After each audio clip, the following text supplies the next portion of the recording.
오늘은 요한복음 강의 24번째 시간인데요. 그동안 제가 요한복음을 강의하면서 여러 번 말씀드렸다시피 요한복음에는 다른 복음서와는 달리 마태, 마가, 누가복음, 소위 공관복음이라고 말하죠. 세 개를 합쳐서 이 공관복음과는 달리 특별히 강조되는 용어가 하나 있습니다. 그게 바로 표적이라는 단어입니다. 이것은 헬라어 세메이온이라는 단어인데요. 이 세메이온이라는 단어는 이적이나 기적처럼 예수께서 일으키신 놀라운 초자연적인 역사를 말하는데, 단순히 초자연적인 역사 자체를 말하기보다는 그것을 행하시는 예수 그리스도가 하나님이라는 사실을 보여주는 그런 용어입니다. 요한복음에는 그런 표적들이 7개가 기록되어 있습니다. 그런데 오늘 우리가 함께 읽은 본문의 내용, 죽은 나사로를 살리신 이 표적은 요한복음에 기록된 7개의 표적 가운데 마지막 7번째 표적입니다.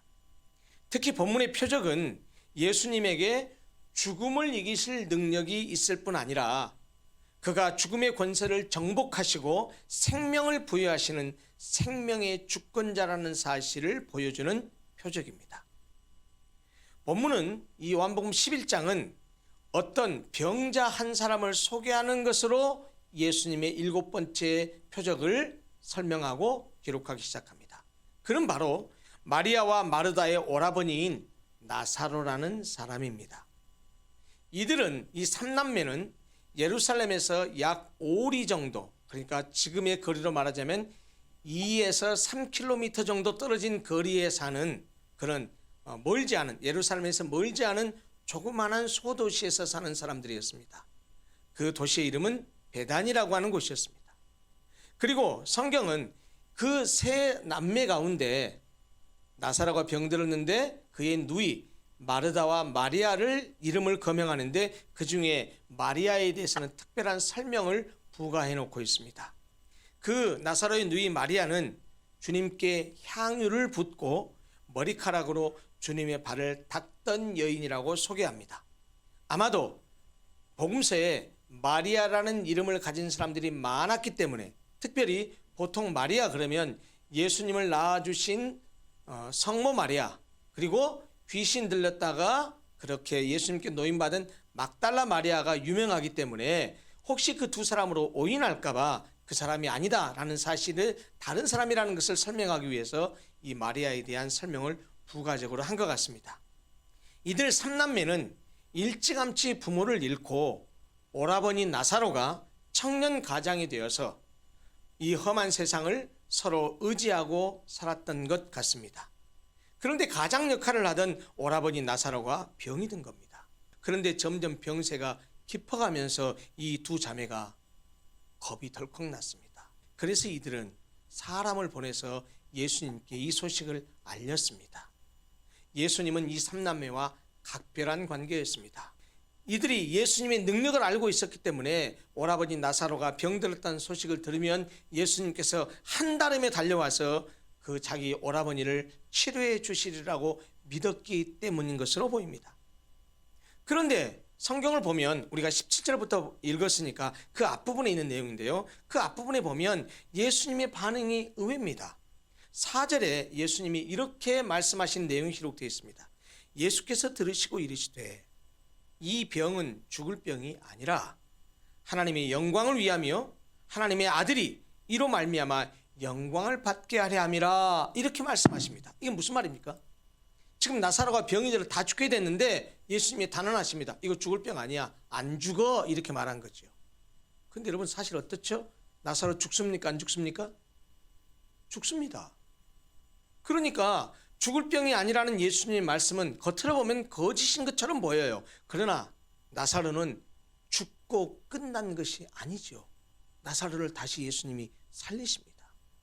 그래서 예수님은 나사로의 병이 죽을 병이 아니라고 하신 것이죠. 그렇다면 나사로가 병든 것이 하나님의 영광을 위함이라고 하신 그 말은 무슨 뜻일까요?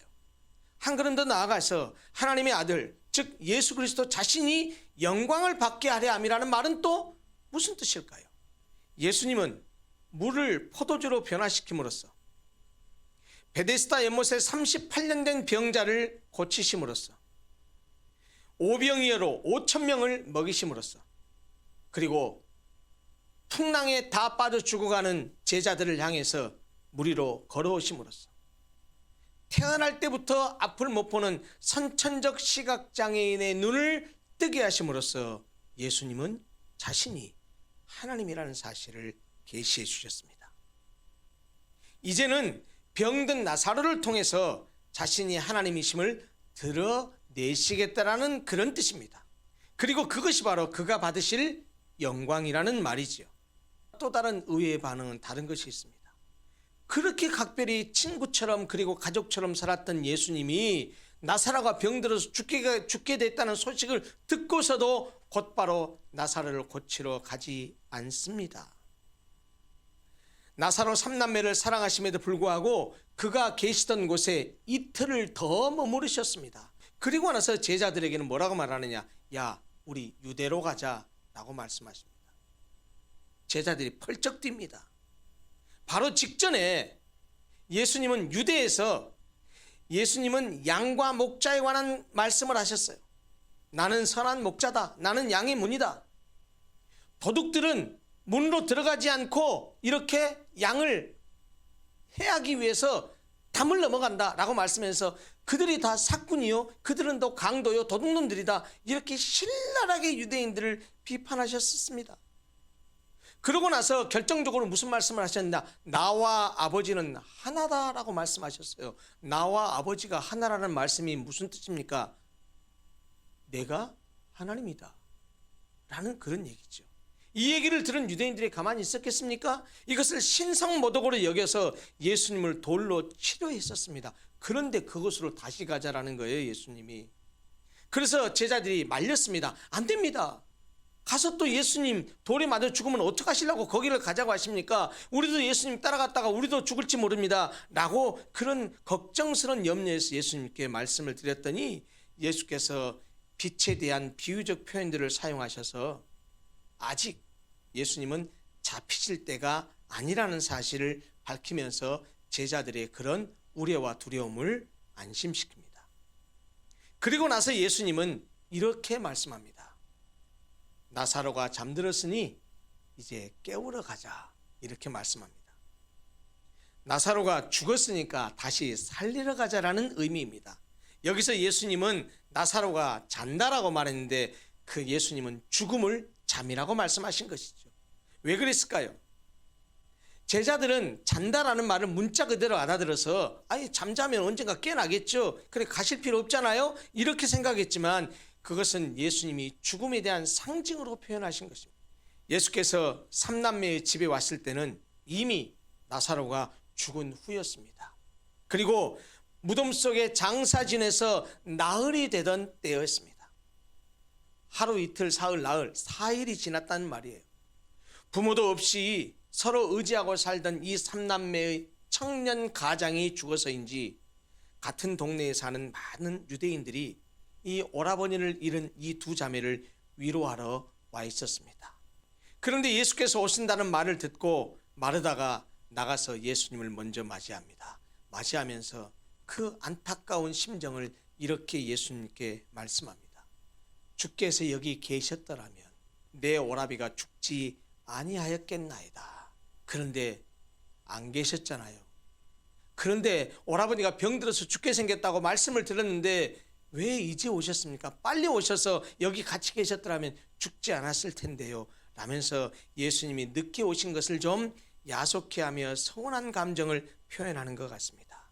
그러면서도 마르다는 아주 낙심하지 않았습니다. 한 줄기 소망을 붙잡습니다. 예수님께 이렇게 이야기합니다. 그러나 나는 이제라도 주께서 무엇이든지 하나님께 구하시는 것을 하나님이 주실 줄을 아나이다 이렇게 말합니다. 그러자 예수님이 그야말로 진짜로 바라던 말씀을 하십니다. 네 오라비가 다시 살아나리라. 주께서 무엇이든지 하나님께 구하기만 하면 그 구하는 것을 하나님이 주실 줄을 압니다 라고 했어요. 그 다음에 이어서 예수님이 네 오라비가 다시 살아날 거야 라고 했어요. 마르다가 네 오라버니가 다시 살아나리라 하는 예수님의 말씀에 대해서 좀 결이 다른 반응을 보입니다. 뭐라고 하냐면 이렇게 말합니다. 마지막 날에는 다시 살 줄을 내가 압니다. 이렇게 말합니다. 마르다가 지금 부활을 믿고 있습니까? 안 믿고 있습니까? 부활은 믿어요. 마르다는 주님께서 지금 이 자리에서 오빠를 살릴 것이라는 것은 기대하지 않았습니다. 다만 먼 미래에 그 언젠가에는 살아나게 하실 것은 알고 있었다라고 고백합니다. 부활을 현재적인 의미보다는 미래적인 의미로만 알고 있었다라는 말이죠. 이런 마르다에게 예수님은 자기 계시적 선언을 통해서 예수님이 어떤 분이신지를 분명하게 선언하시고 가르쳐 주십니다. 예수님 뭐라고 말씀하셨습니까? 나는 부활이요 생명이다. 이렇게 선언하셨습니다. 이 나는 무엇이다라는 표현은 구약의 여호와 하나님께서 자기 자신을 계시하실 때 사용한 표현입니다. 이렇게 나는 무엇이다라는 말은 여호와 하나님이 자기 자신을 계시할 때 표현했던 양식인데, 그런 형식인데 예수님이 이런 형식으로 자기 계시적 선언을 하셨어요. 나는 부활이요 생명이다고 선언하셨어요. 나는 스스로 있는 자니라 라고 말씀하신 것처럼 나는 부활이요 생명이라고 말씀하셨어요. 이것은 곧 하나님께서 자기 자신을 계시한 이 형식을 사용하심을 통해서 예수님은 내가 바로 그 여호와 하나님이다, 내가 하나님이다 라는 사실을 선언하시는 것입니다. 자, 그렇다면 구체적으로 나는 부활이요 생명이다 하고 선언하셨던 그 말의 뜻은 무엇일까요? 먼저 부활을 보십시다. 부활은 두 가지가 있습니다. 첫째, 영적으로 죽은 자가 성령 하나님의 역사를 통해서 거듭남으로 말미암아서 다시 살아나는 영적인 부활, 그리고 다른 하나는 마지막 날에 있을 육적인 부활이 그것입니다. 또 내가 부활이요 생명이라고 말씀하셨을 때 생명은 무슨 뜻입니까? 생명이란 영적으로 살아난 사람이 예수님을 믿을 때 받는 영원한 생명, 영생을 가리킵니다. 또 하나, 마지막 날 육체의 부활로 받게 될 영원한 생명을 말합니다. 이것을 생명이라고 말합니다. 바로 예수 그리스도가 이런 부활과 생명 자체라는 말이에요. 예수 그리스도가 우리에게 부활과 생명을 주실 수 있는 유일한 분이라는 말씀입니다. 그래서 예수님은 나는 부활이요 생명이다라고 말씀하시고 나서 곧바로 이어서 마르다에게 이렇게 말씀하십니다. 나를 믿는 자는 죽어도 살겠고 무릇 살아서 나를 믿는 자는 영원히 죽지 아니하리라. 이렇게 말씀하십니다. 나사로처럼 이미 죽었을지라도 예수님을 믿는 자는 다시 살아난다는 말이에요. 예수님을 믿은 자들은 비록 육체적인 죽음에 이를지라도 그걸로 끝나는 것이 아니고 다시 살아난다는 말입니다. 또 살아서 예수님을 믿는 자, 저와 여러분들처럼 죽지 않은 상태에서 예수를 믿는 자는 영원히 죽지 아니한다고 말씀하십니다. 이 말이 우리가 육체적인 죽음을 보지 않는다는 그런 뜻이 아닙니다. 육신의 생명이 있을 때 예수님을 믿는 자는 우리도 언젠가는 육체적으로 죽게 되겠지만 그러나 그걸로 끝나는 것이 아니고 우리는 다시 부활해서 천국에서 영원히 살게 된다는 그런 말씀입니다. 중요한 것은 부활과 생명을 체험하게 되는 사람은, 부활과 생명을 체험할 수 있는 사람은 바로 예수를 믿는 사람이라는 사실입니다. 나를 믿는 자는 죽어도 살겠고 라고 말씀하셨어요. 예수님을 믿는 자는 죽어도 삽니다. 그리고 살아서 예수님을 믿는 자는 영원히 죽지 않습니다. 부활과 생명은 오직 예수님을 믿는 자에게만 주어집니다. 다른 방법으로는 부활과 생명은 얻을 길이 없습니다. 부활과 생명은 현재 시점에서 얻어지는 거예요. 그리고 동시에 미래에 완성돼요. 여러분, 죽음이 무엇입니까? 성경이 죽음에 대해서 뭐라고 말합니까? 죽음은 죄의 형벌이라고 말해요. 죄의 결과라고 말해요. 그리고 그 죽음은 모든 인간에게, 죄인이 되어버린 모든 인간에게 보편적 사실이라고 말합니다. 모든 사람은 반드시 죽음이라고 하는 어두운 그림자에 정복당하게 됩니다. 그것이 오늘이 될지 내일이 될지 10년 후가 될지 20년 후가 될지 모르지만 분명한 사실은 다 죽습니다. 그것이 우리 인생입니다. 그러나 부활이요 생명이신 예수님을 믿으면 우리가 언젠가 죽게 될 그 죽음으로 우리가 끝나지 않는다는 것입니다. 다시 살아난다는 겁니다. 우리에게는 부활이 있다는 겁니다. 이런 부활 신앙을 가지고 사는 것이 얼마나 중요한지 아십니까? 여러분, 우리 그리스도인들은 세상 속에 살아갑니다. 세상을 떠나서 살아갈 수 없습니다. 세상을 등지고 살아갈 수 없습니다. 아니, 그래서도 안 됩니다. 우리는 세상 속에 살고 있습니다. 그러나 여러분, 우리가 세상 속에 살지만 세상에 속해서 살아가는 존재는 아니잖아요. 우리 그리스도인의 정체성이 무엇입니까? 세상 속에서 살지만 세상에 속하지 않은 사람이에요. 그럼 어떻게 살아야 됩니까? 세상 속에 살지만 세상 사람들과 달리 살아야죠. 하나님을 모르는 사람과 더불어 살아가지만 그들이 세상을 살아가는 원리와 그들이 세상을 살아가는 삶의 방식으로 살아가는 것이 아니고 세상 사람들과 더불어 살아가지만 그들과 다른 삶의 방식과 원리로 살아가는 것이 우리 그리스도인들입니다. 그러므로 그리스도인답게 하나님 나라의 백성답게 세상 사람과 구별되는 삶을 사는 것이 우리의 정체성인데 우리로 하여금 그렇게 살아갈 수 있게 하는 근거가 어디에 있습니까? 바로 부활입니다. 누구든지 부활을 믿지 못하면, 부활 신앙을 가지지 못하면 죽음의 권세에 눌려 삽니다. 죽음이라는 걸 생각하면 누구나 두려워 떱니다. 누구나 불안합니다. 죽음은 생각만 해도 무기력해지고 죽음은 생각만 해도 모든 인간이 불안에 떨며 죽음은 생각만 해도 두려워 떨게 되는 것이 인간입니다. 그러나 우리가 부활이요 생명이신 예수님을 믿으면 그 죽음의 권세가 더 이상 우리를 지배하지 못한다는 거예요. 우리 속에 있는 무기력을 이기게 하고 두려움을 이기게 하고 역동적인 삶을 살게 하는 것이 바로 부활신앙이라는 말입니다. 죽어서 무덤에 장사한 지 나흘이 된 오라버니 나사로의 죽음 앞에서 나는 부활이요 생명이니 나를 믿는 자는 죽어도 살겠고 무릇 살아서 나를 믿는 자는 영원히 죽지 아니하리라라고 말씀하신 예수님이 그 다음에 마르다에게 묻습니다. 이것을 네가 믿느냐? 마르다의 고백이 무엇이었습니까? 주여 그러하외다. 예, 믿습니다. 그 말이죠. 주는 그리스도시요 세상에 오시는 하나님의 아들이신 줄 내가 믿나이다. 이 마르다의 고백을 보면 마치 베드로의 고백을 연상시킵니다.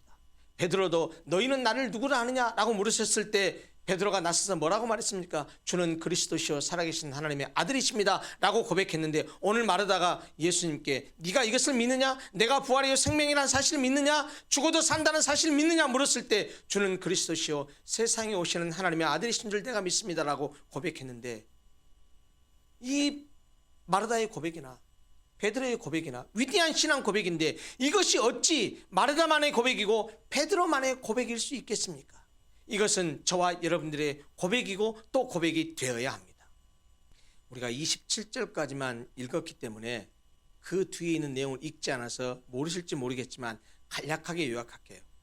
그 뒤에 이어지는 내용을 보면 예수께서 나사로를 다시 살리십니다.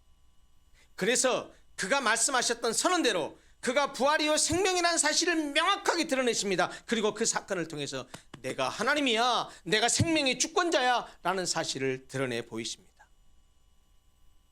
오라버니를 잃은 슬픔 속에서도 예수님이 부활과 생명의 근원이심을 믿고 고백했던 이 마르다가 동생 마리아를 찾아가서 야 예수님 오셨어, 너도 예수님한테 좀 가봐 라고 예수께 나아가게 합니다. 이 동생 마리아도 예수님을 만나서 언니하고 똑같은 말을 합니다. 주께서 여기 계셨더라면 내 오라버니가 죽지 아니하였겠나이다 라고 하면서 눈물을 흘리면서 아쉬움을 토로합니다. 함께 따라 나섰던 유대인들도 눈물을 흘립니다. 죽음이 우리에게 슬픔을 가져오기 때문입니다. 예수님은 마리아와 함께 온 유대인들이 우는 것을 보시고 심령의 비통히 여기시고 불쌍히 여기셨습니다. 아마 슬픔에 빠진 마리아보다도 그녀를 슬프게 한 죽음 때문에 마음 아파하셨을지 모릅니다. 여러분, 왜 이렇게 죽음이 사람을 슬프게 할까요? 왜 죽음이 우리를 슬프게 할까요? 다른 게 아니에요. 누구라도 죽으면요, 그 죽은 사람과 살아있는 사람은 완전한 단절 상태가 되기 때문입니다. 그런데 예수님은 바로 이 죽음으로 인한 그들의 슬픔을 없애기 위해서 무덤으로 가십니다.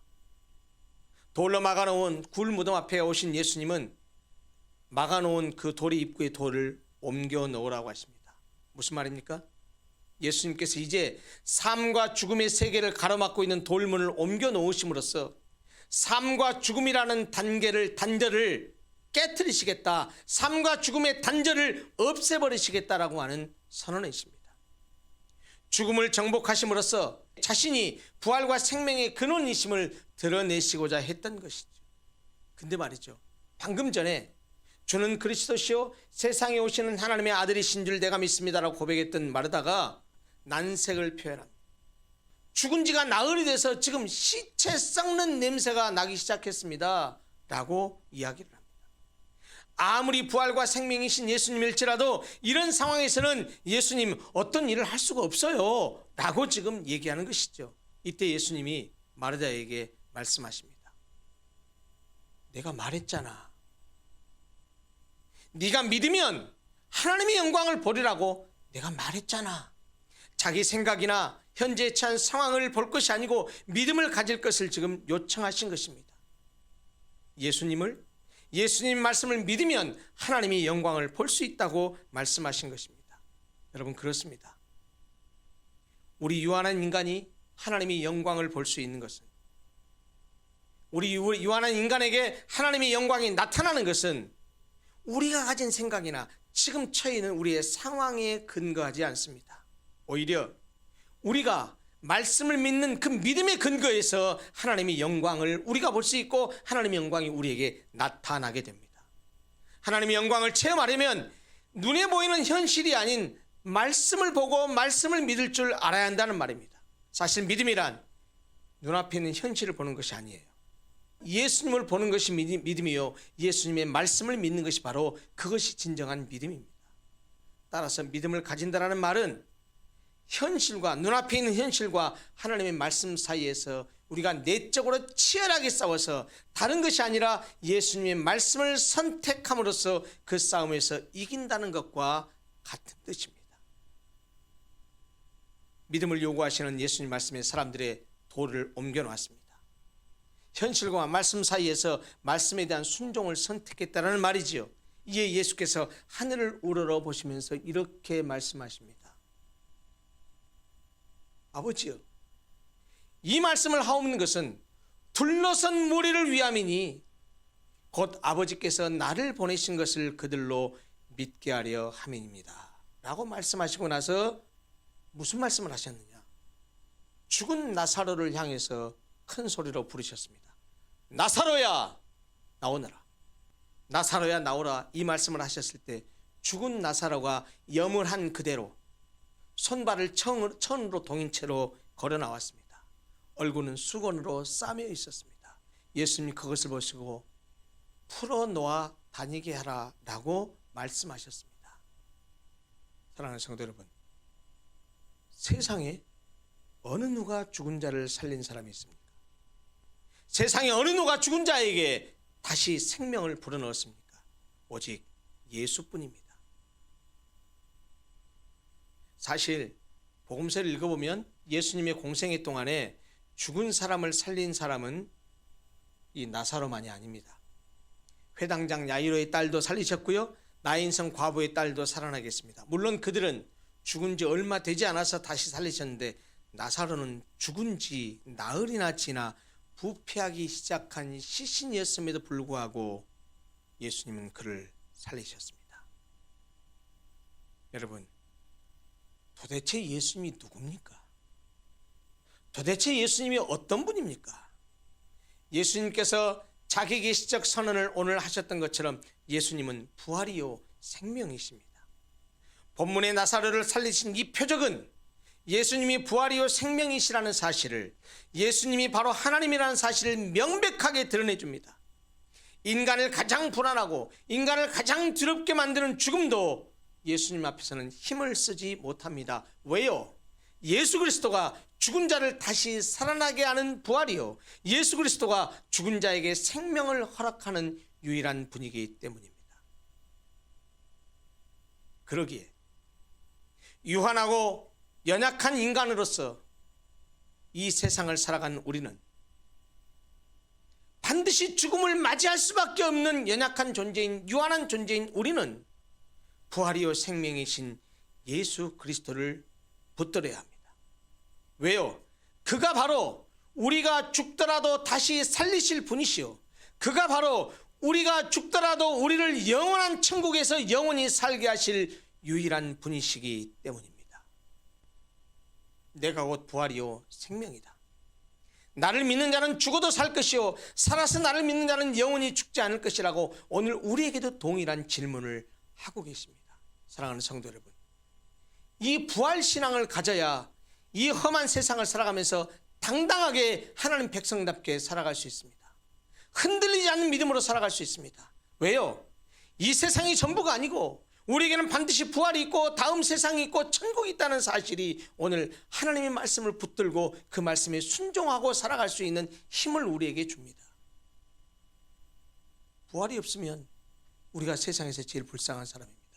부활이 없으면 우리가 이렇게 말씀에 순종하고 살아갈 이유가 없습니다. 그러나 부활이 분명히 있습니다. 그 사실을 오늘 예수께서 나사로를 살리신 사건을 통해서 보여주셨고, 결정적으로 그가 우리를 위해서 죽으시고 3일 만에 부활해 주심으로써 죽은 자의 부활이 있다는 사실을 당신이 직접 보여주셨습니다. 그리고 그 예수 그리스도를 믿는 사람은 그 예수 그리스도 안에서 예수 그리스도와 함께 종말의 때 반드시 다시 부활한다는 사실을 우리에게 소망으로 허락하셨습니다. 그가 부활의 첫 열매가 되셨고 그 예수 안에 있는 사람들은 두 번째 우리도 부활의 열매로 다시 나타나게 될 것입니다. 사랑하는 성도 여러분, 부활은 판타지 소설의 내용이 아닙니다. 부활은 공상이나 허상이 아닙니다. 역사적으로 있었고 실제로 있었고 앞으로도 있을 것입니다. 우리가 그 부활의 주인공이 될 것입니다. 그러기에 악하고 험한 세상을 살아가면서 내가 꼭 이렇게 하나님 말씀대로 살아야 돼, 이렇게 힘들게 살아야 돼, 이렇게 믿음을 지키고 살아야 돼. 예, 그러합니다. 왜요? 부활 때문입니다. 하나님의 심판대 앞에 서게 될 것이기 때문입니다. 선악간에 하나님이 우리를 심판하실 것이기 때문입니다. 이 부활이요 생명이신 예수 그리스도를 붙들고 부활의 소망을 가지고 살아가시면서 예수 믿는 사람답게 거룩한 하나님의 백성으로서 이 땅을 당당하게 살아가시는 사랑하는 모든 성도들이 되시기를 간절히 소원합니다. 기도하겠습니다.